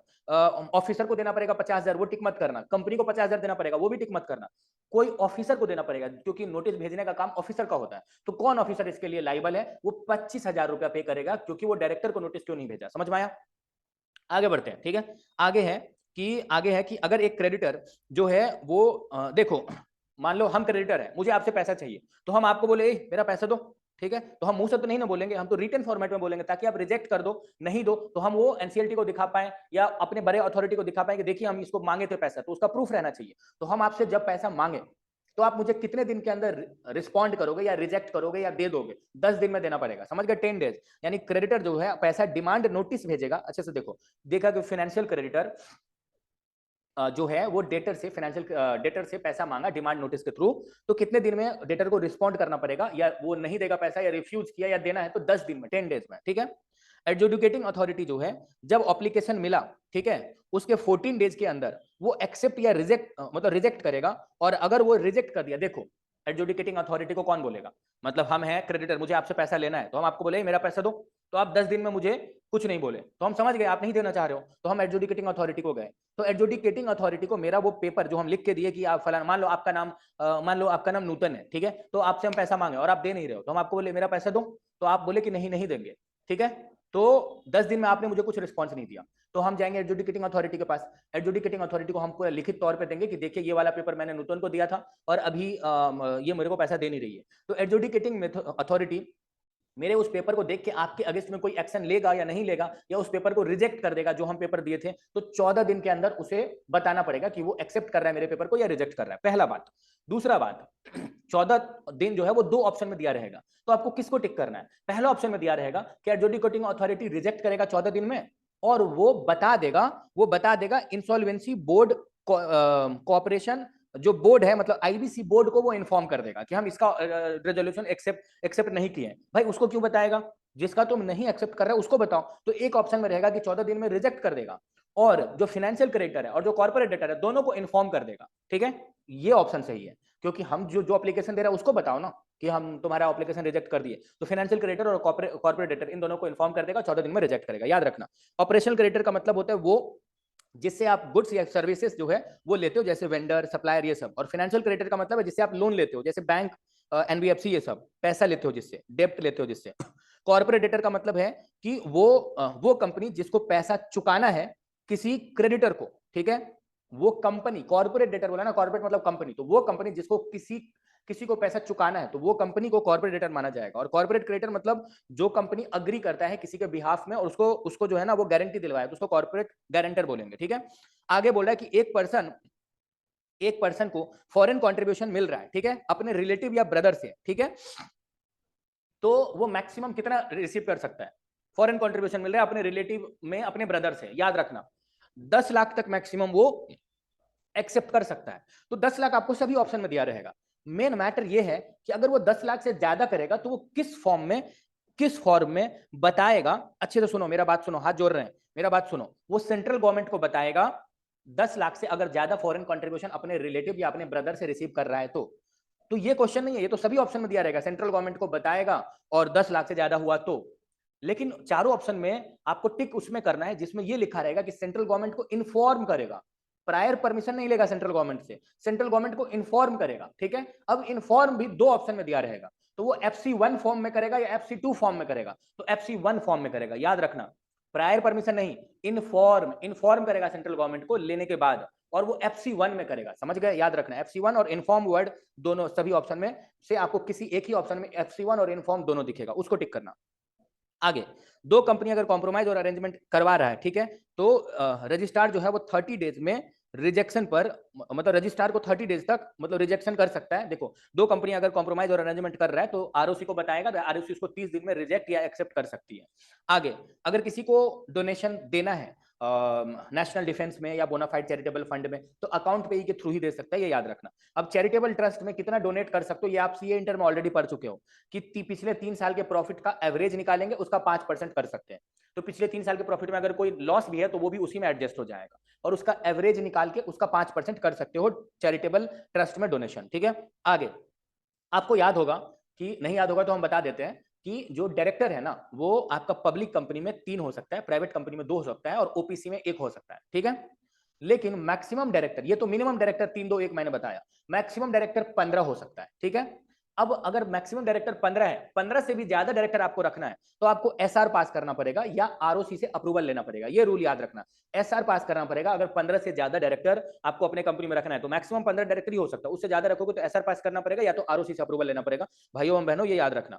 आगे, ओआर पास करने से नहीं चलेगा। आगे आगे बोल रहे कि अगर अंडरटेकिंग को सेल करोगे, अगर कोई अपना अंडरटेकिंग को सेल कर रहा है, अंडरटेकिंग का मतलब जहां 20% से ज्यादा उसका ये है मतलब वर्थ है, सेल करेगा तो उसको एसआर पास करना पड़ेगा, ओआर पास करने से नहीं चलेगा। आगे बोल रहा है with in how many days the attachment should be confirmed by special court. देखो, स्पेशल कोर्ट को कुछ भी बताओगे तो अटैचमेंट के साथ बताना पड़ेगा, तो अटैचमेंट सही है कि नहीं वो स्पेशल कोर्ट आपको 30 डेज में इन्फॉर्म करेगा, 30 डेज में इन्फॉर्म करेगा। आगे बोल रहा है कि वोमेन डायरेक्टर जो है, वोमेन डायरेक्टर किस किस कंपनी में एप्लीकेबल है, तो लिस्टेड कंपनी में तो है ही एटलीस्ट 1 वोमेन डायरेक्टर, लेकिन जो लिस्टेड नहीं है, अदर पब्लिक कंपनीज है, उनमें अगर उनका paid up share capital 100 crore या उससे ज्यादा है, और या टर्नओवर 300 करोड़ या उससे ज्यादा है, तो उनके ऊपर women director, at least 1 women director applicable है। ठीक है, अब आप बोलोगे एग्जाम में क्या पूछा जाएगा, तो एग्जाम में दिया रहेगा कि 300 करोड़ टर्नओवर है, ताकि आप कंफ्यूज हो जाओ कि मोर देन 300 करोड़ था या इक्वल टू भी था, तो आप याद रखना कि इक्वल टू भी है, अगर 300 करोड़ या उससे ज्यादा हुआ तो 1 वोमेन डायरेक्टर रखना जरूरी है, तो उसमें 1 वोमेन डायरेक्टर कंपलसरी है। ठीक है, याद रखना। आगे बढ़ते हैं। अब आपको बताते हैं स्मॉल शेयर होल्डर डायरेक्टर वो होता है, मतलब स्मॉल शेयर होल्डर वो होता है जो किसी कंपनी में 20,000 रुपया से कम का शेयर होल्ड कर रहा है, वो स्मॉल शेयर होल्डर डायरेक्टर है। ठीक है, तो अगर स्मॉल शेयर होल्डर डायरेक्टर सब आपस में मिल गया, ठीक है, तो total number of small share holder director का अगर 1/10 of total number of small share holder या 1000 small share holder which ever is lower तक अगर जाके कंपनी को बोल दे, ठीक है, तो कंपनी उस स्मॉल शेयर होल्डर के बिहाफ में स्मॉल शेयर होल्डर डायरेक्टर रख सकता है। स्मॉल शेयर होल्डर उसको बोलते हैं जिसका शेयर का वैल्यू 20,000 रुपए से कम होता है। ठीक है, और जिसका शेयर का नॉमिनल वैल्यू याद रखना, फेस वैल्यू पेटा वैल्यू नहीं, नॉमिनल वैल्यू 20,000 से कम होता है, वो कंपनी को बोल सकता है। ठीक है, कंपनी उसके बिहाफ में एक स्मॉल शेयर होल्डर डायरेक्टर तब रखेगा जब या तो 1000 स्मॉल शेयर होल्डर डायरेक्टर या नहीं तो total number of small share holder director का 1/10 which ever is lower company को जाकर के बोलेगा, तो company small share holder director उसके बिहाफ में रख देगा, और वो स्मॉल शेयर होल्डर डायरेक्टर हो या प्रोपोर्शनल डायरेक्टर हो, कोई भी हो, उनको 3 साल के लिए रख सकता है। ठीक है, 3 साल के लिए रख सकता है, और उस पर कूलिंग पीरियड भी 3 साल ही है। ठीक है, और उसको रीअपॉइंट नहीं किया जा सकता है। ठीक है, 3 साल बाद रीअपॉइंट होगा, क्योंकि कूलिंग पीरियड 3 ईयर के लिए है। क्या मुझे अगर स्मॉल शेयर होल्डर डायरेक्टर रखा गया, मान लो आपका नाम है सुनील, ठीक है, आपकी कंपनी का मुझे स्मॉल शेयर होल्डर डायरेक्टर रखा गया, तो क्या हम एक ही टाइम में 2 कंपनी का स्मॉल शेयर होल्डर डायरेक्टर बन सकते हैं? तो हाँ, बन सकते हैं, बस वो दोनों कंपनी आपस में कॉम्पिटिटर नहीं होना चाहिए, याद रखना। ठीक है, चलो आगे आपको बताते हैं। एडिशनल डायरेक्टर वो होता है, एडिशनल डायरेक्टर को अपॉइंट करने के लिए आर्टिकल ऑफ एसोसिएशन में परमिटेड होना चाहिए, और किसी जनरल मीटिंग में वो डायरेक्टर अपॉइंट हो रहा है और फेल्स टू अपॉइंट हो गया क्योंकि उसको लोग एक्सेप्ट नहीं किया, तो जनरल मीटिंग में वो फेल टू अपॉइंट नहीं होना चाहिए। दो रूल है, याद रखना।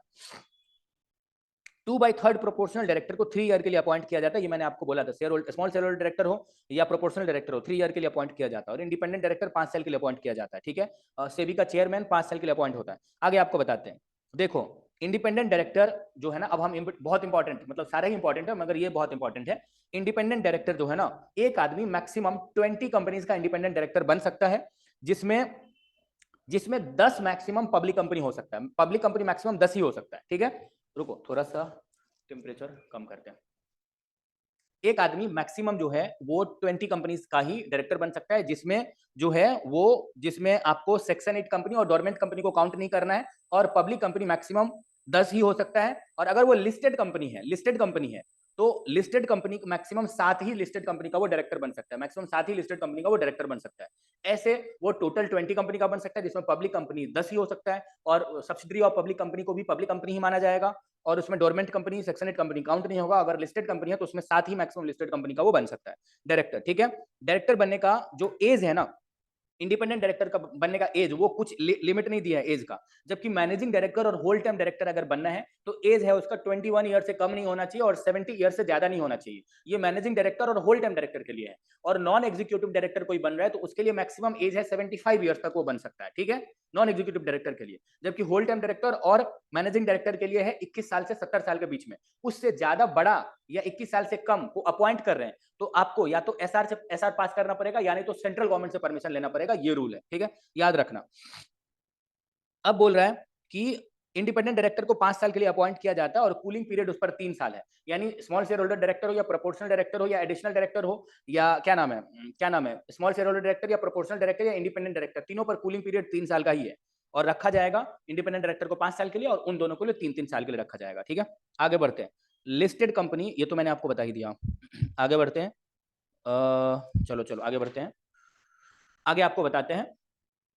आप जो है वो सीए इंटर में ऑलरेडी एक बार अकाउंट्स में पढ़े होंगे, अभी तो अकाउंट से हटा दिया उस चीज को, लेकिन अभी लॉ में ला दिया है। हम आपको बता देते हैं कि अगर किसी कंपनी का इफेक्टिव कैपिटल 5 करोड़ तक है तो वो रेमुनरेशन जो है ना वो दे सकती है, रेमुनरेशन दे सकती है, वो आपका 60 लाख तक का रेमुनरेशन दे सकती है, मैनेजरियल रेमुनरेशन, ठीक है। अगर उसका इफेक्टिव कैपिटल 5 करोड़ से 100 करोड़ तक है तो वो रेमुनरेशन 84 लाख तक दे सकता है। और अगर 100 करोड़ से 250 करोड़ तक है तो रेमुनरेशन दे सकता है 150 लाख, ओके।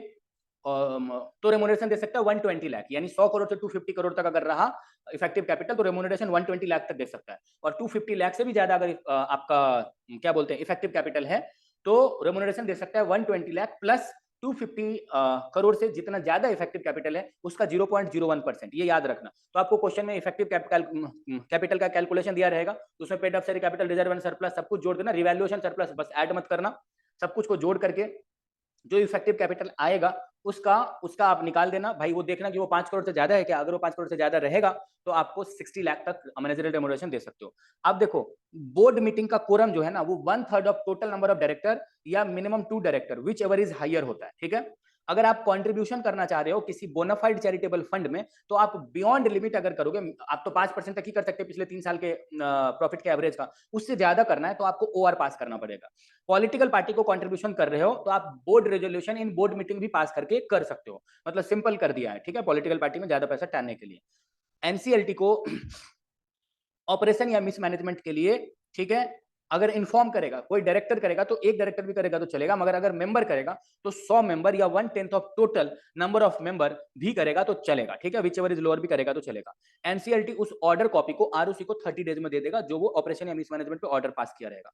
अगर कोई डायरेक्टर, ठीक है, किसी कंपनी को छोड़ के चला जाता है, देखो अगर कोई डायरेक्टर, ठीक है, डायरेक्टर या मेंबर उस कंपनी को 1 ईयर पहले, अच्छे से सुनो, अगर कोई मेंबर या कोई डायरेक्टर किसी कंपनी को 1 साल पहले ही छोड़ के चला गया था और अभी वाइंडिंग अप का डेट आया है तो डेट ऑफ वाइंडिंग अप के 1 साल पहले ही जो छोड़ के चला गया वो लायबल नहीं है किसी भी चीज के लायबिलिटी के लिए। लेकिन अगर कोई मेंबर या डायरेक्टर कंपनी को जब छोड़ा है ना, मतलब डेट ऑफ वाइंडिंग अप, अभी कंपनी को वाइंडिंग अप किया जा रहा है तो उसका डेट बताया गया, तो उसके ठीक 1 साल के अंदर जितने लोग छोड़ के गए रहेंगे ना वो लोग भी लायबल हैं लायबिलिटी के लिए, लेकिन 1 साल पहले जो छोड़ के गया वो लायबल नहीं है, ये याद रखना, ठीक है।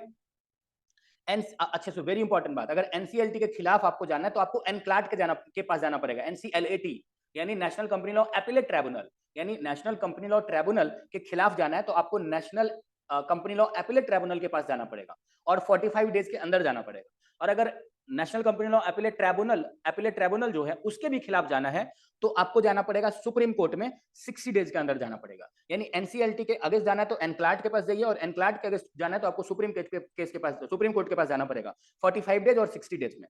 और अगर आपको एडजुडिकेटिंग अथॉरिटी जो है एओ एडजुडिकेटिंग अथॉरिटी के अगेंस्ट जाना है तो आपको रीजनल डायरेक्टर के पास जाना पड़ेगा 60 डेज में, ये याद रखना, ठीक है। आगे बढ़ते हैं, बस आगे बढ़ते हैं, ये तो मैंने आपको बता दिया। हाँ, लिक्विडेशन के टाइम जितना पैसा रियलाइज होगा, ये बहुत इंपॉर्टेंट है, ये भी क्वेश्चन आया हुआ है, ठीक है। देखो, क्योंकि मेरे जान पहचान वाले मेरे को लिखवाए हुए हैं और वो मेरे को एक केस स्टडी बना के समझाया हुआ है। तो आपको बोला रहेगा कि अभी किसी कंपनी का लिक्विडेशन चल रहा है, ठीक है, और उस कंपनी का सारा खर्चा दिया रहेगा कि इतना उसको पैसा रियलाइज हुआ और इतना लायबिलिटी चुकाना है। तो आपको बोलेगा वर्कमैन को कितना देंगे, वर्क्समैन को।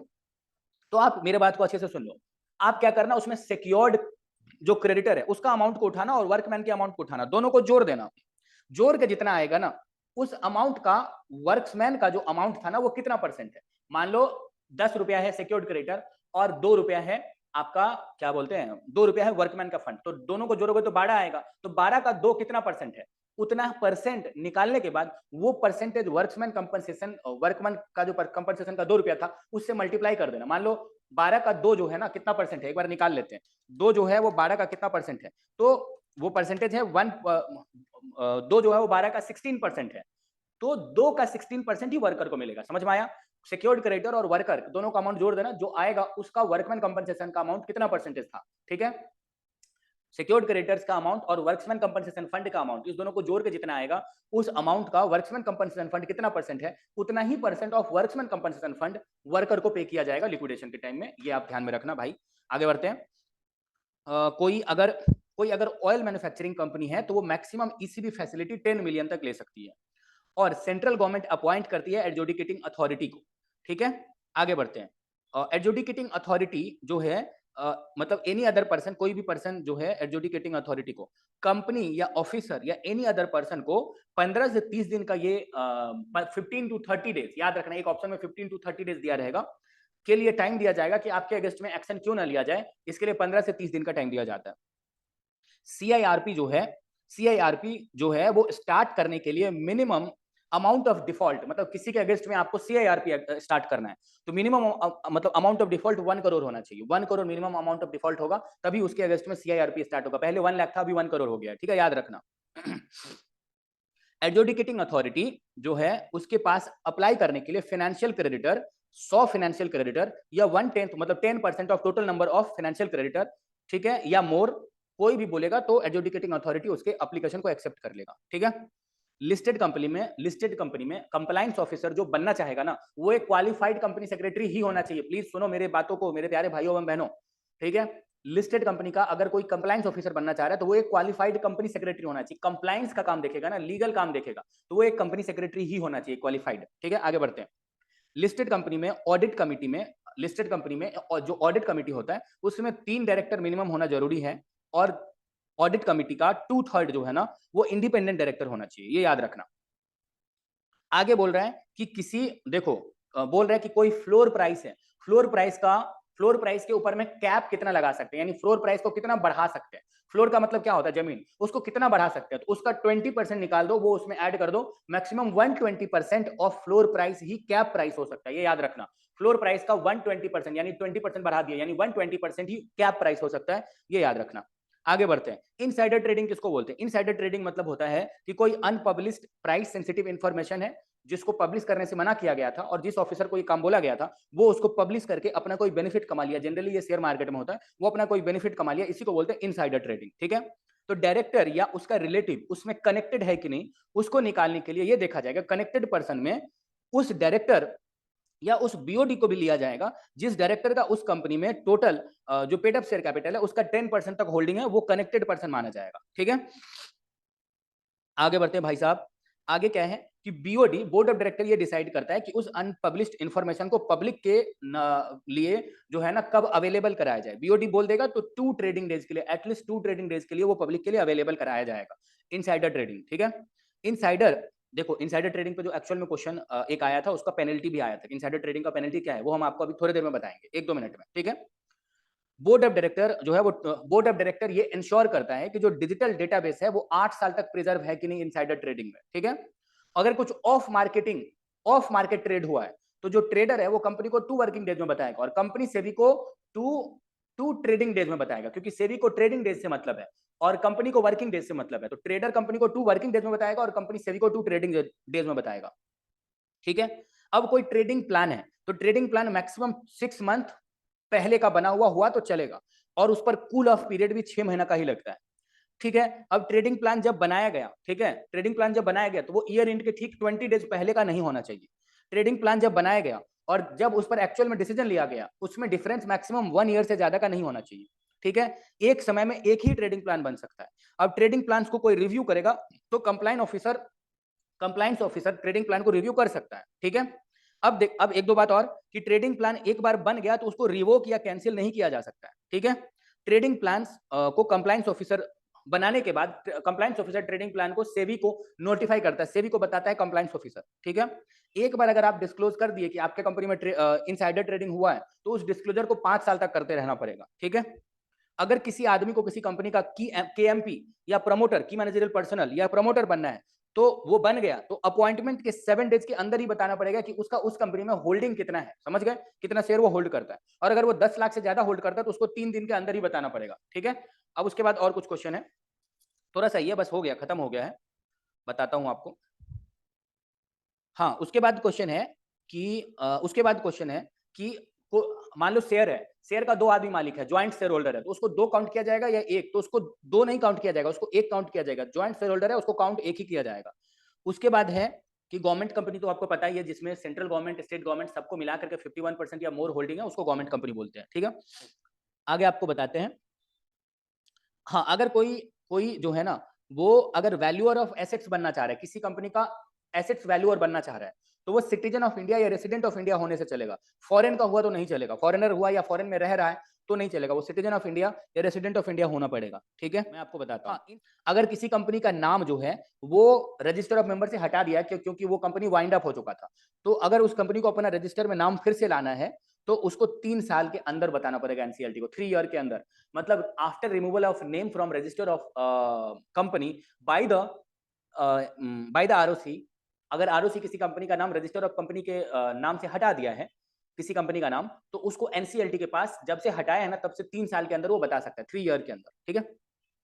आगे ये तो मैंने बता दिया। अगर कोई गया किसी कंपनी का बुक्स इंस्पेक्ट करने के लिए और उसको इंस्पेक्शन के लिए बुक नहीं दिया गया तो उसके लिए कंपनी जो है वो लाइबल है, पेनल्टी जो लाइबल है वो जो नहीं दिया वो 1 साल तक जेल हो सकता है और 25,000 से 1 लाख तक का फाइन हो सकता है, ये है पेनल्टी, ठीक है। अब उसके बाद हाँ, अगर किसी डायरेक्टर को इंश्योरेंस प्रीमियम आप करवा दिए हो और उस डायरेक्टर का इंश्योरेंस करा दिया, उसके लिए कंपनी प्रीमियम पे कर रहा है, तो क्या वो इंश्योरेंस प्रीमियम रेम्युनरेशन में काउंट होगा? नहीं, रेम्युनरेशन में नहीं आएगा। या उसको ऑफिसर्स लायबिलिटी वो बियर कर रहा है उसके लिए आप उसको पे कर रहे हो, तो क्या वो रेम्युनरेशन में काउंट होगा? तो नहीं, no no no, insurance premium director के बिहाफ में पे कर रहे हो डायरेक्टर के लिए, तो वो रेम्युनरेशन नहीं माना जाएगा, ठीक है। आगे क्या है, इनसाइडर ट्रेडिंग अगर कोई करता है, जो मैंने अभी समझाया आपको, इंपॉर्टेंट है, वेरी इंपॉर्टेंट है। इनसाइडर ट्रेडिंग पर 2-3 क्वेश्चन रहता ही है, ठीक है, 2 मार्क्स का। तो इनसाइडर ट्रेडिंग करने पर उसका जो पेनल्टी है वो 10 लाख से 25 करोड़ तक है, या और 3 टाइम्स ऑफ प्रॉफिट, जितना प्रॉफिट किया उसका 3 टाइम्स तक, ठीक है, ये देना पड़ेगा, विच एवर इज हायर देना पड़ेगा, ये याद रखना मेरे प्यारे भाइयों एवं बहनों, ठीक है। अब उसके बाद एनसीएलटी जो है वो देखो मतलब एनसीएलटी जो है अगर किसी फाइनेंशियल क्रेडिटर का एप्लीकेशन को रिजेक्ट करेगा तो वो इसलिए रिजेक्ट करेगा कि वो अगर उसमें आईआरपी, इंसॉल्वेंसी रिजोल्यूशन प्रोफेशनल का नाम रेकमेंड नहीं किया रहेगा तो वो रिजेक्ट कर सकता है, ठीक है। तो उसका आईआरपी कौन है वो उसको बताना पड़ेगा, ठीक है। ये तो मैंने बता दिया। उसके बाद हम आपको बताते हैं कि क्या कोई इंटरनेशनल एसोसिएशन जो है वो टूरिज्म के लिए बैंक गारंटी दे सकता है, तो कितना दे सकता है? 1 लाख, 2.5 लाख, 5 लाख, या दे ही नहीं सकता है? तो नहीं दे सकता है, ठीक है, ये इसमें टिक करना, नॉट अलाउड।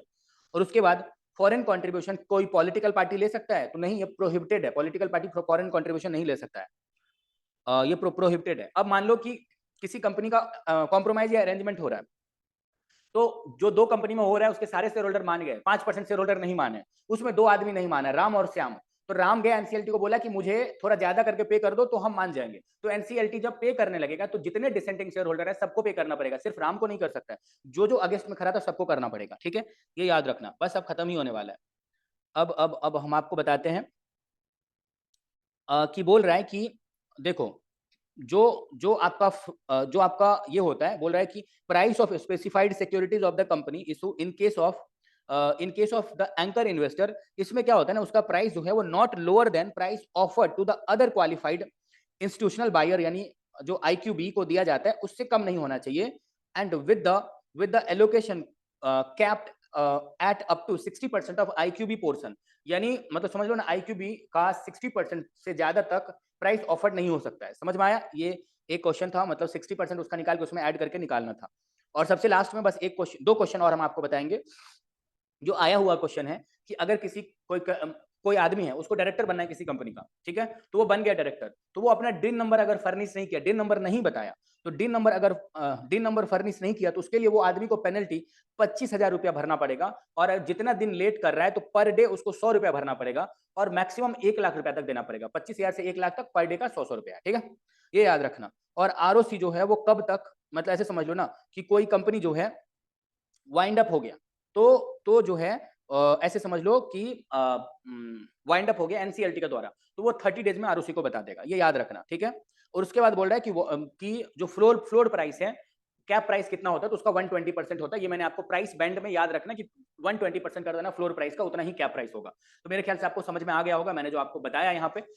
इस वीडियो को देखने के लिए बहुत बहुत धन्यवाद। जो वीडियो बताया उसको, जो क्वेश्चन बताया उसको करना, आफ्टर एग्जाम मेरे को रेकमेंड करना कि भाई आपको कमेंट में बताना कि आपको कितना मैच किया। एक और छोटा सा रिक्वेस्ट कि अगर आपके जान पहचान वाले, आप खुद CA फाइनल के इंपॉर्टेंट के लिए, और आपके जान पहचान वाले CA inter, CA foundation, CMA का इंपॉर्टेंट के लिए, इसके लिए आप हम लोगों को कांटेक्ट कर सकते हो। मेनली हम लोगों को जो लोग जानते हैं वो इंपॉर्टेंट क्वेश्चन की वजह से जानते हैं, आप उसके लिए कांटेक्ट कर सकते हो। गारंटीड इंपॉर्टेंट क्वेश्चन रहता है जो एग्जाम में मैच करता है। और इसमें जो मैंने बताया वो आपको करना है, जो कि मैंने अपने सोर्सेज से कलेक्ट किया, जो हमारे जान पहचान में जो लोग दे के आ रहे हैं उनसे बात करके जो क्वेश्चन इकट्ठा हो रहा है। बिकॉज हम चाहते हैं कि कोई ज्यादा फेल ना करे, बिकॉज उसको CA फाइनल में जल्दी अपियर करना है, और बार बार फेल होकर के 500 रुपया पे करो, फिर अपना टाइम वेस्ट करो, पढ़ाई करो उसके लिए, तो उतना ज्यादा फेल ना हो, इसलिए मैंने एग्जैक्ट बताया, ठीक है। और वैसे 100% सिलेबस करके जाने के लिए इंपॉर्टेंट अलग से बताया हुआ सेट A और सेट B का, आप उसको करोगे तो आप ज्यादा मार्क्स कवर कर पाओगे। ये कम टाइम है आपके पास तब करने के लिए। चलो बहुत बहुत धन्यवाद, अच्छे से पढ़ाई करो, और कोई डाउट हो तो डिस्क्रिप्शन में गिवन व्हाट्सएप नंबर पे मेरे को कांटेक्ट करना। चलो बाय बाय।